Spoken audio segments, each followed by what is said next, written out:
Well, good evening, folks. I hope you're well. If you're not, get better soon. I hope.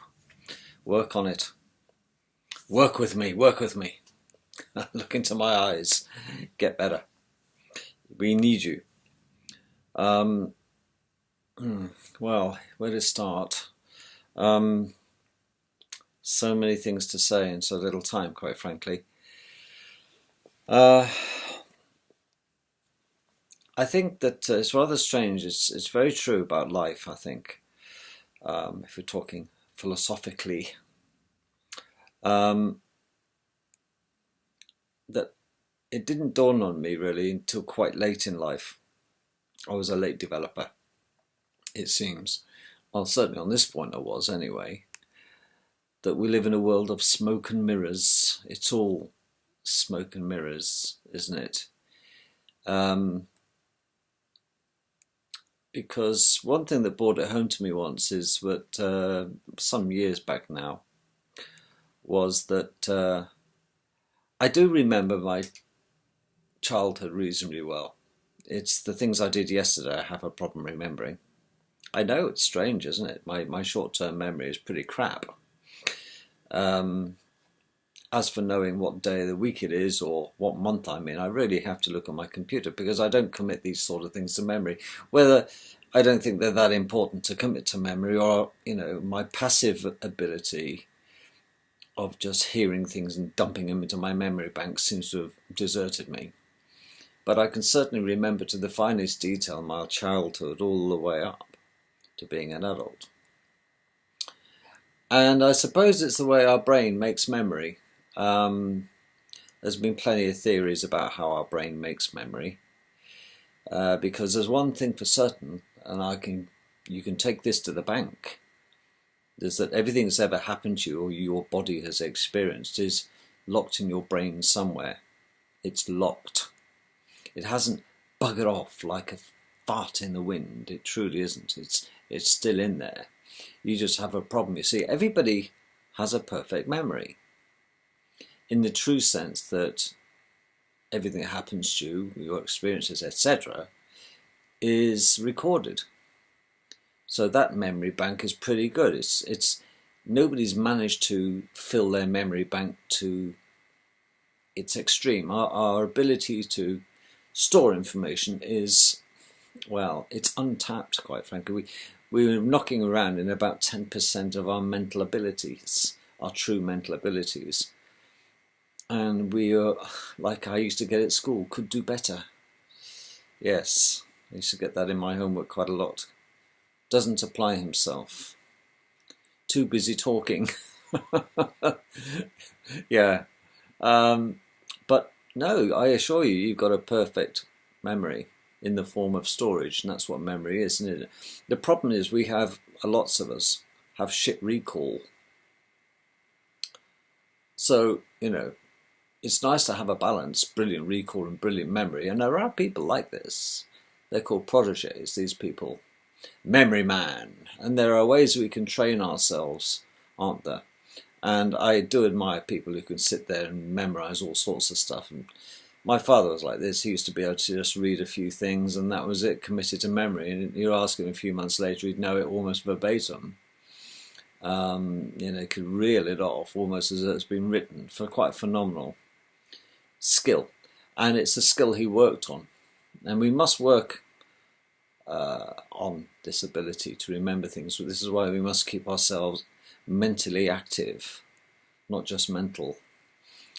But it's ever likely that being a bag of chemicals that we are, that our biochemistry, our body's chemistry, biology, the word biology, incidentally, for those who don't know, is bios, logos. It's made up, it's Latin, and it's the bios, which is life, and logos, well, there's two meanings for logos, but you could say it's knowledge.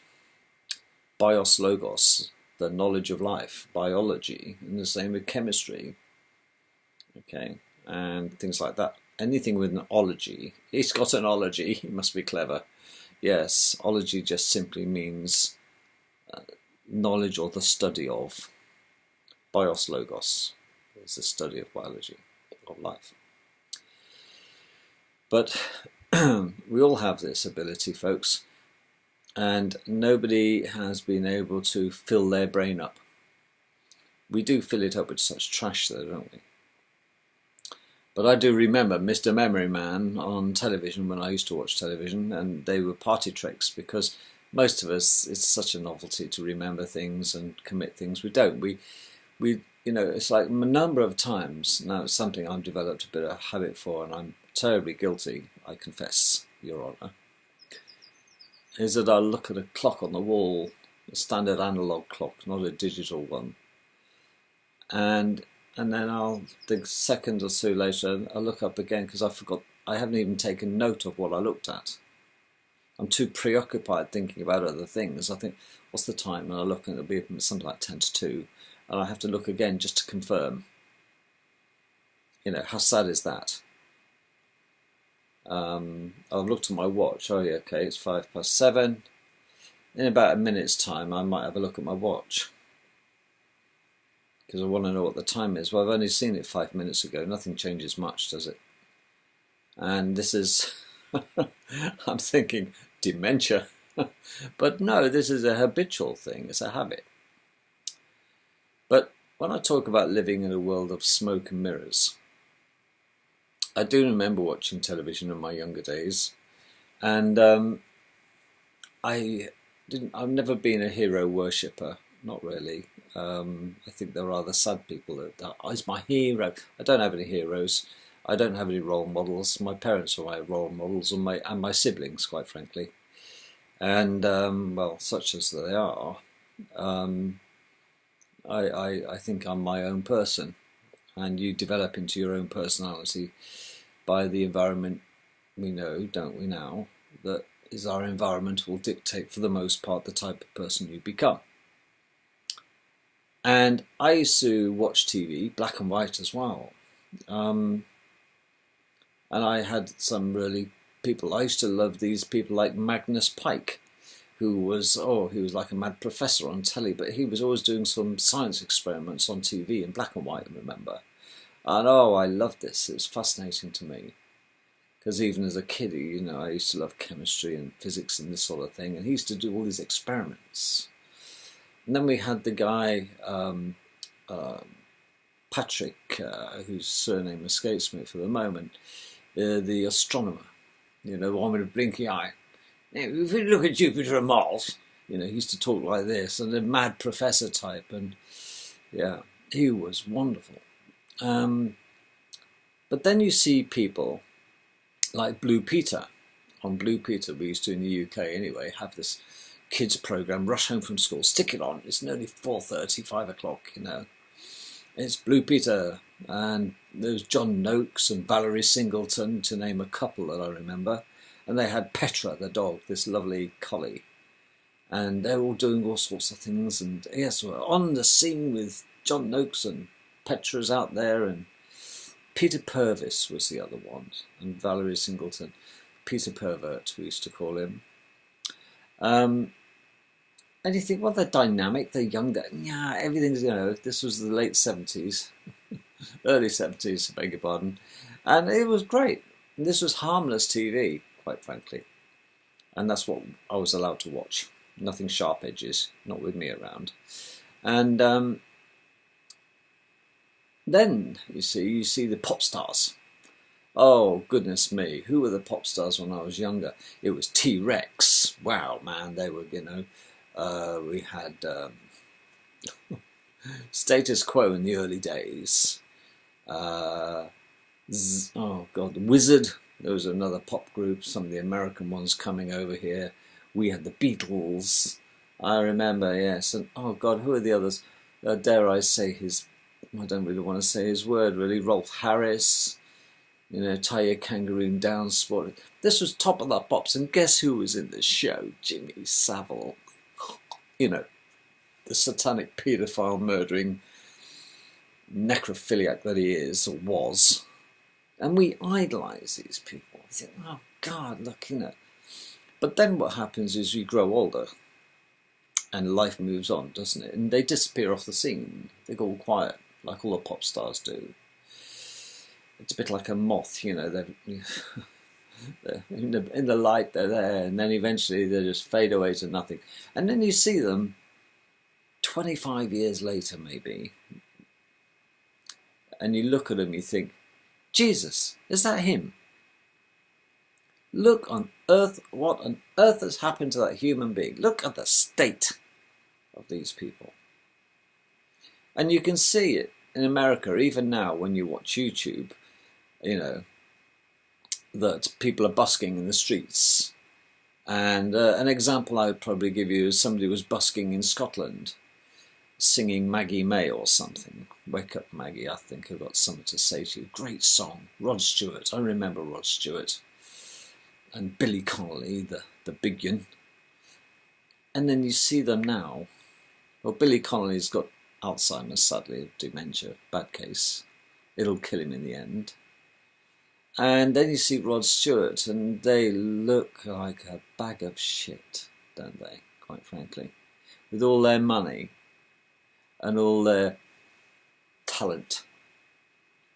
They're just like leaves that, I mean, I go through melancholy times in my life like most people, and I get very depressed in autumn. I find it a sad thing to see that stuff that's given me such lovely pleasure in summer has died. And I'm surrounded by death. Things are falling off the tree. The birds are migrating abroad and leaving the shit behind to face the music. You know, we're facing the music. And it's going to be another cold winter, laddie, I can tell you. Oh, shut those doors. And suddenly the summer clothes get put away. And I do actually, I think, quite frankly, do suffer seasonal disorder. I get terribly pissed off in the winter. I'm a summer baby, me.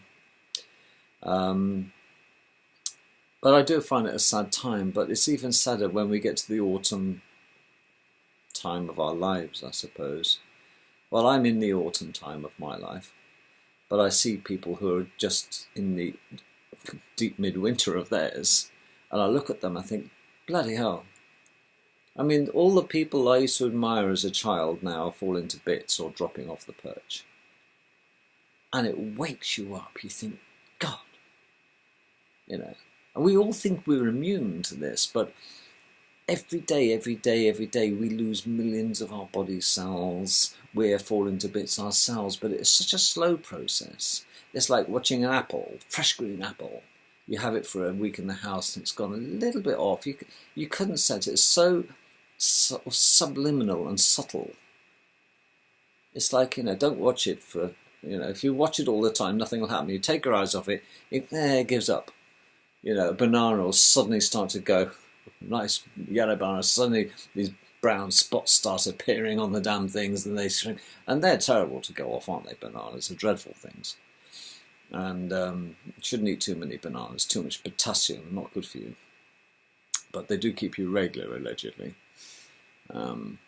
But no, just as an example though, they're the first to give up the ghost in any bloody bowl of fruit, aren't they? The bananas. But you shouldn't keep bananas, quite frankly, near other fruit, because it's such a pollutant, a banana, to other fruit. You really shouldn't. Do not place your bananas on top of your apples and pears. Which is a big no-no, folks. Okay, for those of you new to keeping fruit. It's worse than looking after babies sometimes, keeping the fruit fresh. So don't put bananas with your standard fruits. Keep it on a separate hook. Okay? And don't put bananas in the fridge. It doesn't work. But life is just, by the time you've got to grips with it all, the irony is we all drop dead. We take it all with us, don't we?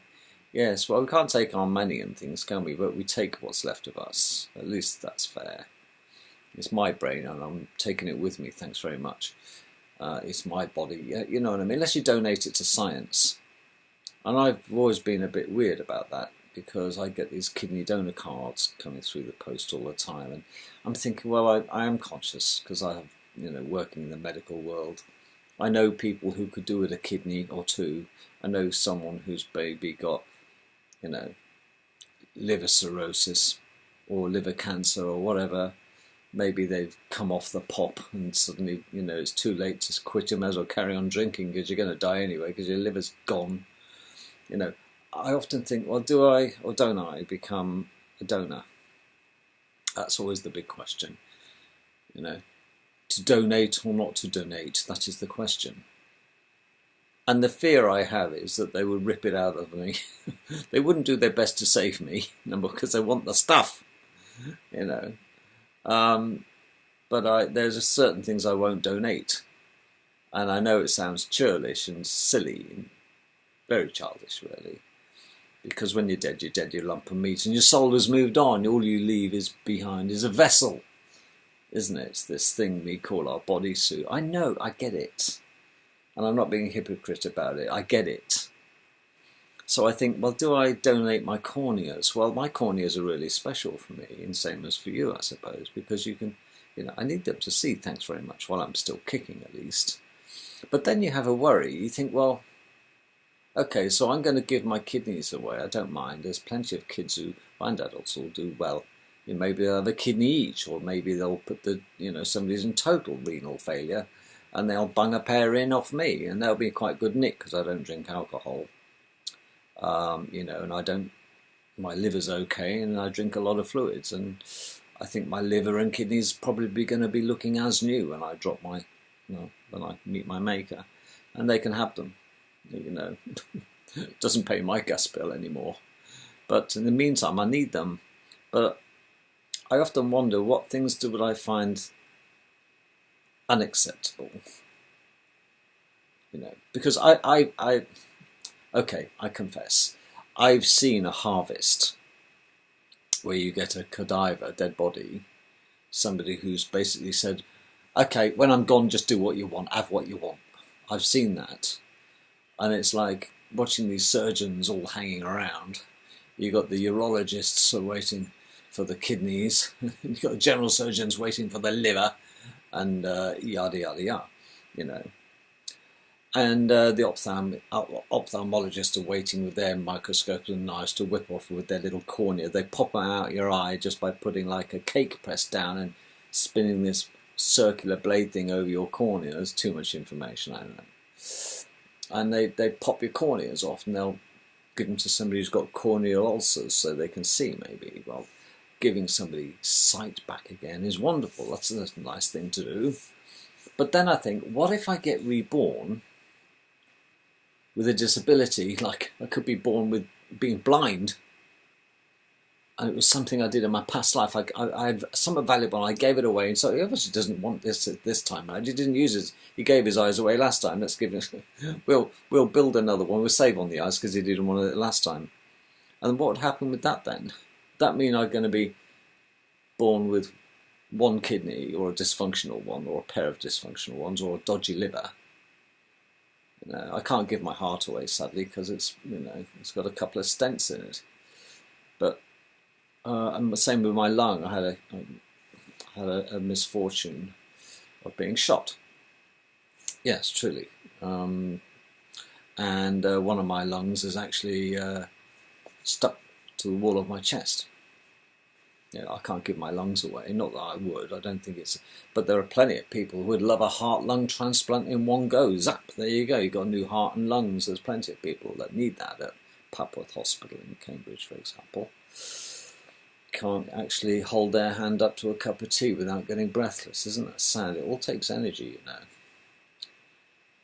But the reason I'm doing this video is to talk about not just what I've just said, how churlish and silly I think sometimes, and I'm confessing, I'm bearing my soul here, is that the common denominator for all of us is that we, as Shakespeare said, the world is a play or a stage, and we must everyone play their part. But don't we get dressed up for our parts? We really do. We put on this big show. It's all smoke and mirrors, isn't it? Just like dressing up to go on TV. Just like pretending we've got this, this is our lifestyle. This is how. people like Jimmy Savile strut around with a cigar, you know, and all this sort of shit, and jingle jangle, and everybody thinks he's such a wonderful chap, but it's all smoke and mirrors, because behind the scenes, he's an absolute bastard. And there are so many charlatans out there, aren't there? You know, what you see isn't always what you get, is it? Not with these. And human beings are like this. We all dress up to play the part. Very few people you meet first time are themselves. They're trying to be the person they think that you want them to be, so you like them, because everybody wants to be liked. I know plenty of people that want to be hated the moment you meet them by the way they act. These psychopaths. But the point in this video, one of the major points I want to make is this. I listen to videos on the internet. I don't watch telly unless it's a film. Okay, and I do like box sets. I mean, I do like Game of Thrones. Looking forward to the final bits of that, because it seems to be hanging in the air, doesn't it? Game of Thrones was spectacular. Breaking Bad was spectacular. You know, but I won't watch bullshit standard TV. But when you look at the people that are on the internet, people like Michael Tsarian and Linda Moulton Howe, and all the others are into ufology, which I have an interest in, little green men and things, you know, and the others of that ilk, the conspiracy lot. That's my bag. I like looking at the conspiracy lot. And some of them claim to be very, very, very good historians, and the oracles. I mean, you know, I do like Jordan Maxwell. But even he has his Achilles heel. And I could say an example in that which could apply to all of the others as well. So I'm not picking on Jordan Maxwell, I quite like him. He's at least different, apart from his irritating cough. Because he's at least, I think he's just so straight. There's no bullshit about Jordan. What you see is what you get. And you know, he has a website called the Jordan Maxwell Show, all one word, .com, worth looking at. So Jordan's one of the old school, but he still suffers, does Jordan, from the same condition as all the others that are talking about, it's the truth, I tell you.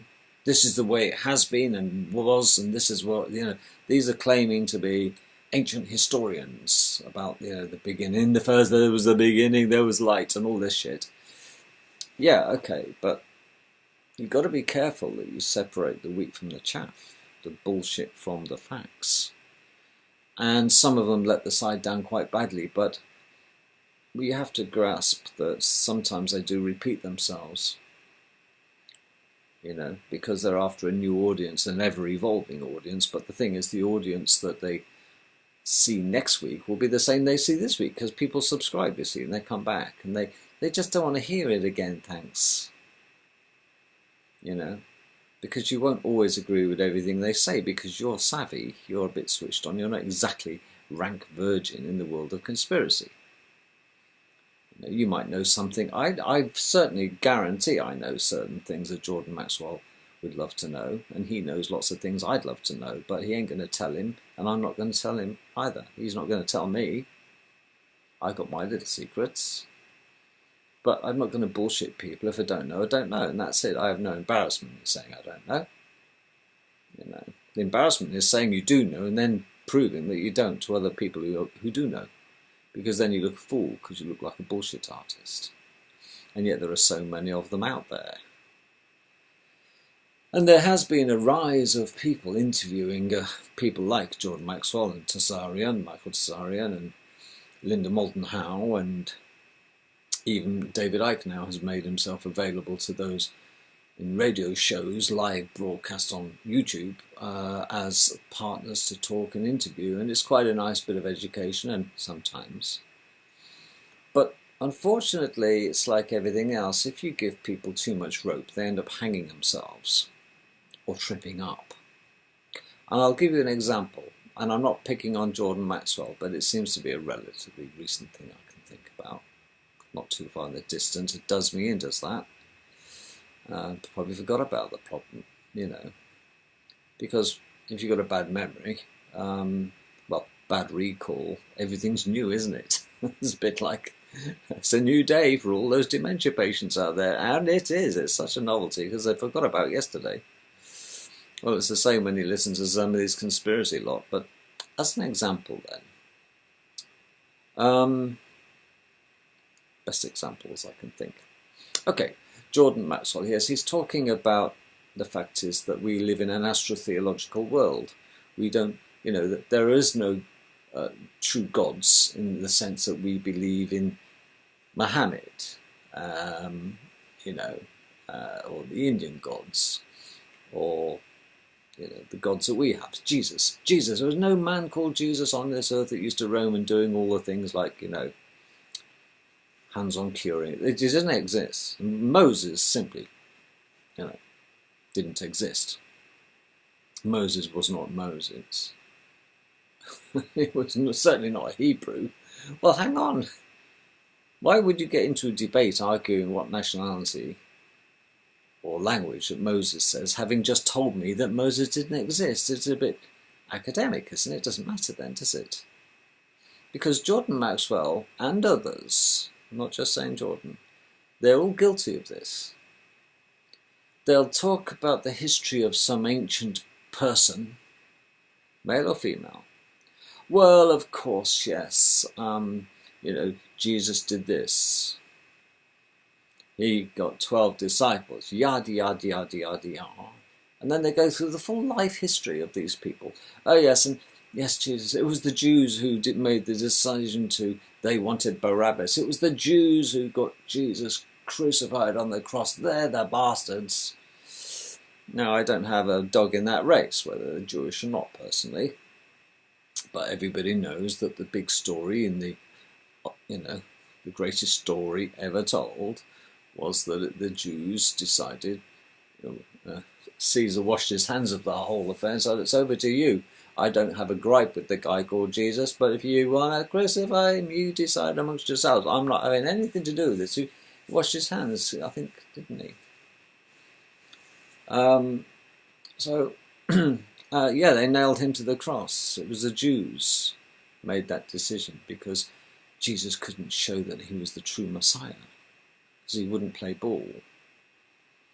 Apparently, it was the Jews that said to him, "Prove to us you are the Messiah. Come down from that cross and walk amongst us yet again after everything that's happened to you." And Jesus said, "No, apparently. Naff off. Look what you've done to me." And, so this is the story, you see. And this is why people don't like Jews, because they're responsible for crucifying Jesus, the Saviour. Allegedly. As I say, I don't have a dog in that race. Okay, so I'm zero religious. So, this is the story that Jordan Maxwell talks about, and he talks about the life of Moses. Moses come down with these two things, the 10 Commandments. Have you seen the size of these things? It's bad enough carrying a bloody tile around when you're trying to fit out your kitchen, isn't it? Or a pile of tiles. But, there's old Moses, an old boy. He goes in someplace, a flaming bush, for Christ's sake. He's looking, he comes down. All right. What's he saying? What's happened? Where you been? And he comes out with his, "Thou shalt not kill, do not covet your neighbour's wife," yada, yada, yada. Oh, just bloody marvellous, isn't it? Well, there was all the 10 Commandments. There was actually 12, allegedly, according to the recent publications. But 12, what were the two missing ones then?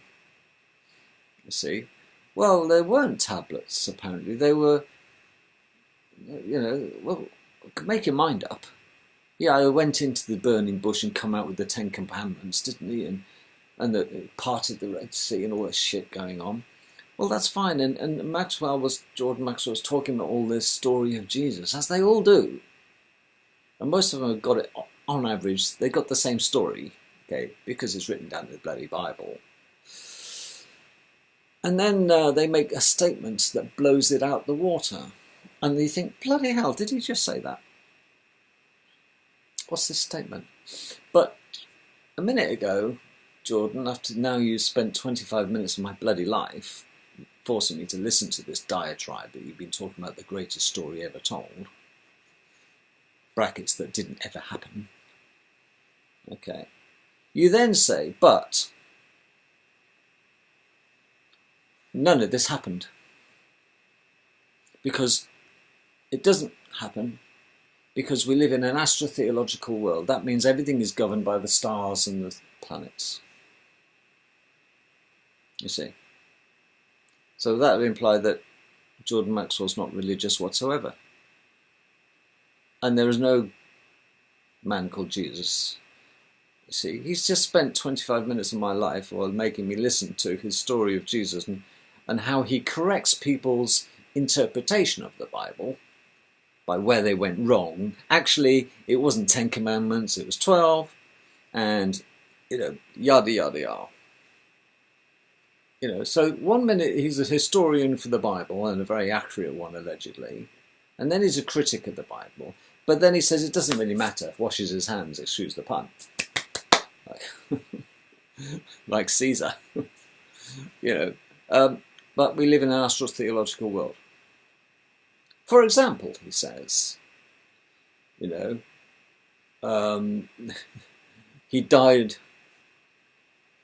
and 3 days later he came back to life. Well, the sun does that. It sets, and 3 days later, on the equinox, it starts to travel the other way. It rises, it starts to travel, And what else can turn water into wine then? Oh yes, Jesus turns water into wine, allegedly, The Son of God, yada, yada. I've got to stop saying yada, yada, yada. Etc. Well, we all know the story. We're all brainwashed into knowing this story, how Jesus turned water into wine. Quite a party trick. I can turn wine into water quite easily. It's a reverse process. I just drink it and pee it, and it becomes water, doesn't it? So I'm as biblical as the next man. I just do it the other way round. It makes no odds to me when I drunk wine. But the irony is this. The stupidity of all this is this. The Son of God turns water into wine. Okay, the sun. Remember that. Sun. Well, the sun does turn water into wine, because basically without the sun there wouldn't be any wine. Tell any Italian or French lot that. Because it is the sun that ripens the grape that goes on to produce the wine. And with no sun, it can't turn water, the grape, into wine, can it? Because there would be no wine, because there'd be no grape, because there's no sun to make it grow into a bloody grape. So of course the sun turns water into wine. Eventually, because wine production is wholly dependent on the sun. Yes? You see, it's a story, but it's an astrological world that we live in. 12 disciples. Well, there's 12 signs of the zodiac. So I'm very astrological, me. Okay. But unfortunately, a lot of these conspiracy guys that talk, and girls, they got a foot in both camps. 1 minute they're talking about the Jesus and the ancient history of the Egyptians and the Jews and what happened, the wandering Jews, and the Red Sea parted, and yada yada yada. And they're absolutely selling you this idea. This is how it happened in their opinion, in their, in their educated opinion, because they know more than you. But then they go and blow it. They say, Yeah, but now I've wasted half an hour of your time listening to me tell you how it's all done and who's the baddies and who's the goodies. None of it happened. And it's like a gotcha moment.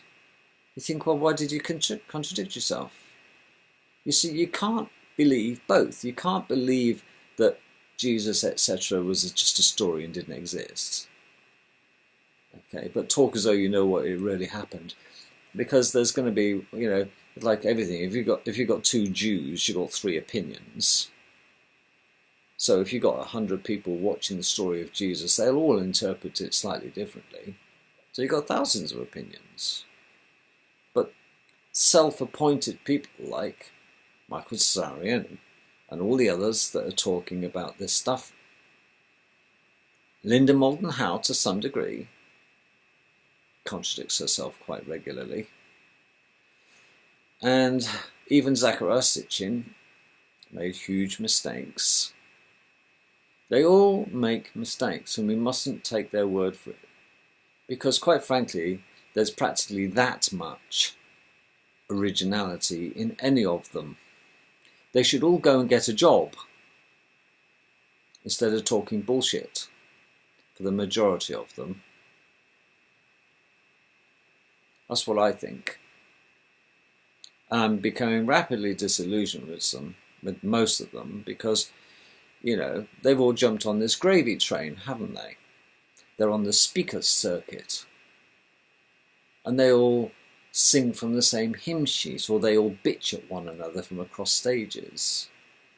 And to be honest with you, as I usually am, I don't believe any one of them knows anything.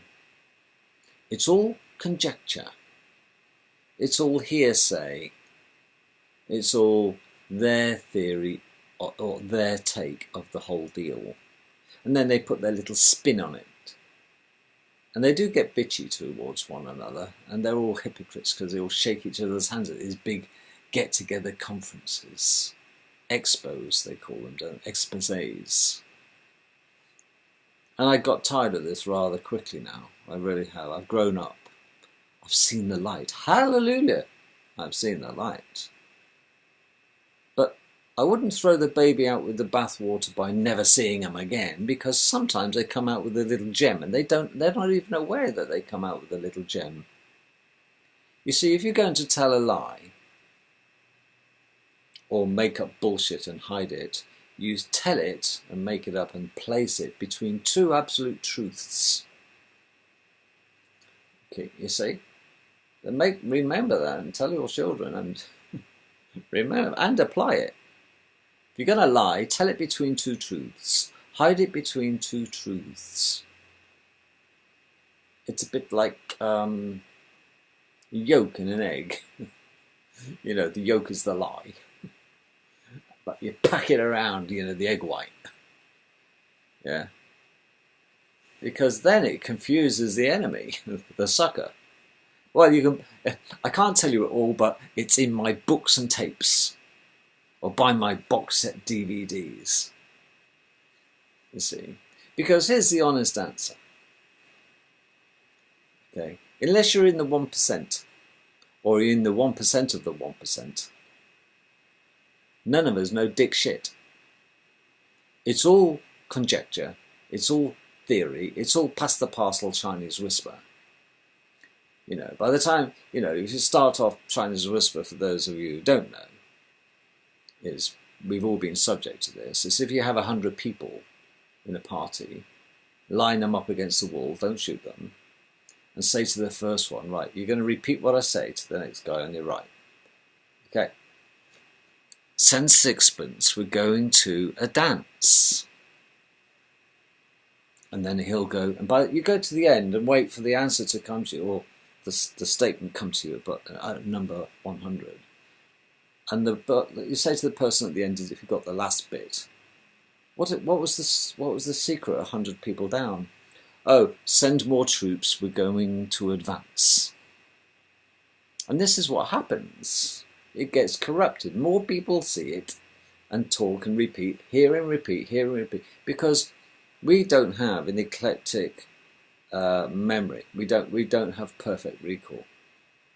You've got accents, terminology, the way they phrase it, ambient noise polluting the original "send sixpence, we're going to a dance." Never does become, at the end, "send sixpence, we're going to a dance."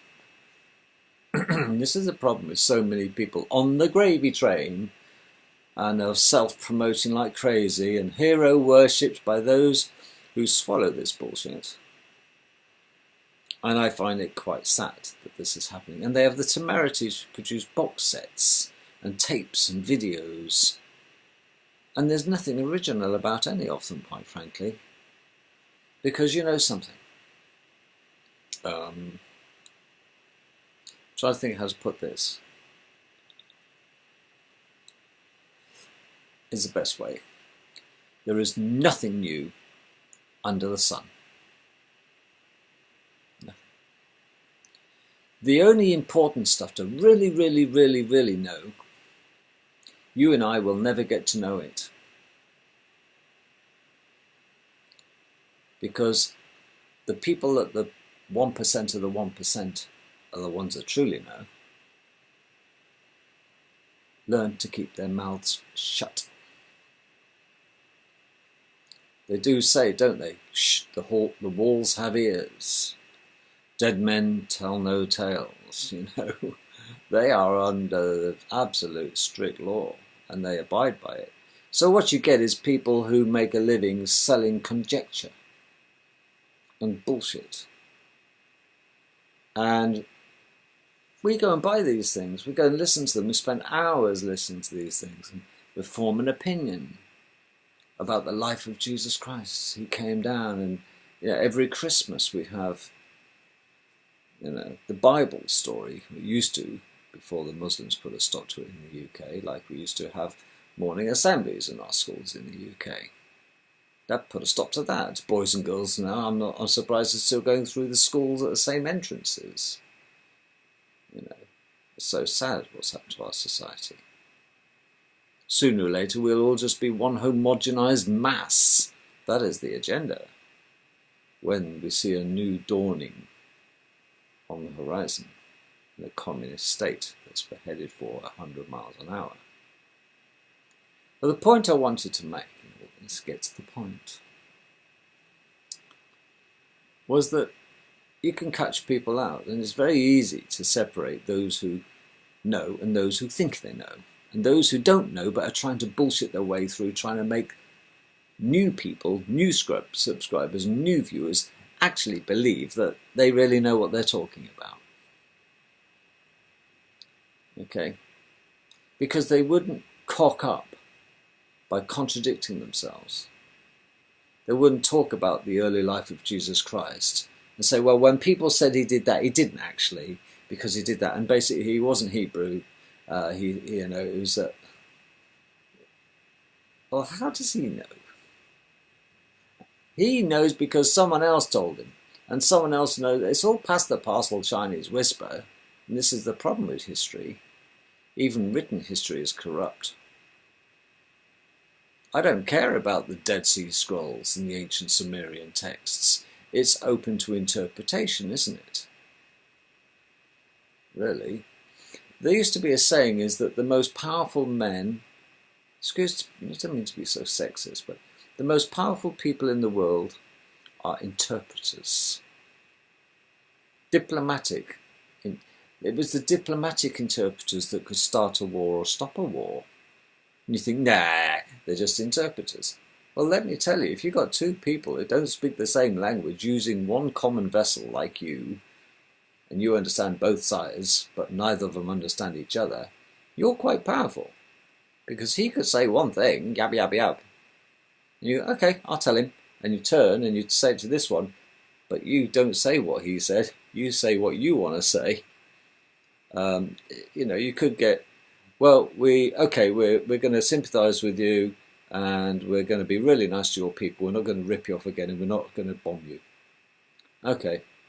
And then you can say to this one, they don't give a shit about you, and then they'll drop a bomb on you the first opportunity they get. Now there's a war. But you started it because you're the interpreter. And interpreters are the most powerful people in the world of diplomacy, when you didn't have multicultural people understanding different languages and each other's language. And it is the same in the conspiracy world. Because the most powerful people are the ones who are feeding. They weren't born with knowing all this conspiracy shit, were they? Jordan Maxwell was about 6 years old before he suddenly realised that he was a conspiracy theorist and spent all his life poring over history books. But as history books written, everything we have and know and learn is by the words of fools from other times, who have been subject to interpretation or interpreters. And there's nothing new under the sun since we hit the scene. And you can take that to the bank. So, a really cynical, absolutely cynical, but isn't it true? We are such suckers on occasions. And I don't want to be a sucker, and I don't want you to be a sucker, but I want you to read between the lines and form your own opinion, and don't hero worship anybody. And I've never ever been a hero worshipper. And because, do you know something? It's all smoke and mirrors, isn't it? It's like television. It's such an illusion. It is a fantasy world. It's escapism from the mundane reality of life. And life is cruel and vicious and evil in this environment that we live in. It is a vicious world. And they say it's a loving world. Well, there is a battle going on, folks. It's been going on for a long time, of good and evil. And I'm not in the slightest religious, but I know good and I know evil. And I tell you, the survival game is knowing the difference and being able to look at the shades of grey and learn that the charlatans are usually swimming around and hiding in this shade of grey. That's where they live. So when you see old farts now, like Peter Purvis, Angela Rippon, all the ones that I remember, for example, are being quite sexy in their time. They used to be pin-ups, and some of them movie stars that used to be so fabulously beautiful, and oh, everybody would worship the ground they walked on. And if you saw them now, you'd realise it's all smoke and mirrors.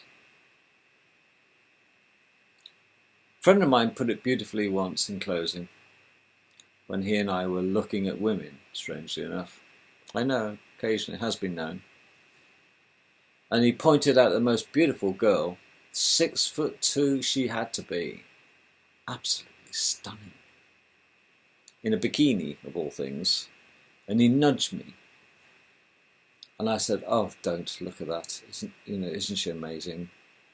She was a goddess. And he leaned over and he burst my bubble.